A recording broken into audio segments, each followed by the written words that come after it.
If you don't hear another thing I say, you need to hear this. You got to get to Jesus. It doesn't matter how deep, how bad the problem. You got to get to where Jesus is. If you have a friend and your friend seems beyond human help, you got to get them to Jesus. In Luke chapter 5, there's a paralyzed man, but he's got some friends. He's got 4 friends. He's got friends that stick closer than a brother. He's got some friends born for adversity, as Proverbs says.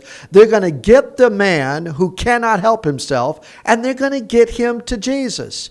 And when the crowd is so pressing around Jesus that the house that Jesus is teaching in is filled, they don't stop there. They're not American Christians. They don't say, oh, I guess that this isn't the will of God. They get up on the roof, they tear through the roof, and they get the man down to Jesus. Now, if you've done your homework in the Gospels, you know in Luke chapter 4, Jesus has now shown his power over temptation. It's okay. Jesus is the champion, not you. From there, Jesus is going to show his authority over demons. When a demon says, who are you, possessor of heaven and earth? Why have you come? And that demon's going to flee from that man. Then Jesus is going to show his power over nature in Luke chapter 5 when he causes all the fish to hop into the net. From there, Jesus is going to show that he's the one that he can cleanse any disease. He's got power over disease. Now Jesus is showing that when friends bring a friend who cannot help himself, Jesus is actually able to not only forgive his sins, but to cause him to rise up and walk. If you don't hear another thing from another preacher in any place in the world, you need to hear this one thing about Jesus.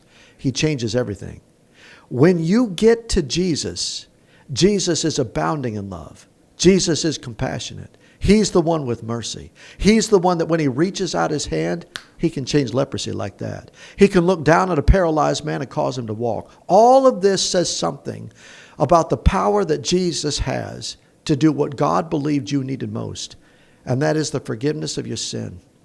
If you find you got burdens that you can't carry, you got a broken heart you can't heal, you feel an isolation and depression that you can't work your way out of, no man seems to be able to rescue you from the trouble you're in, you need to call out on Jesus.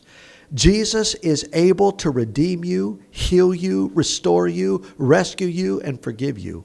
And when you say the name Jesus, you're talking about the author of heaven and earth. You're inviting in the only one that's got rescued to genuinely deliver and save.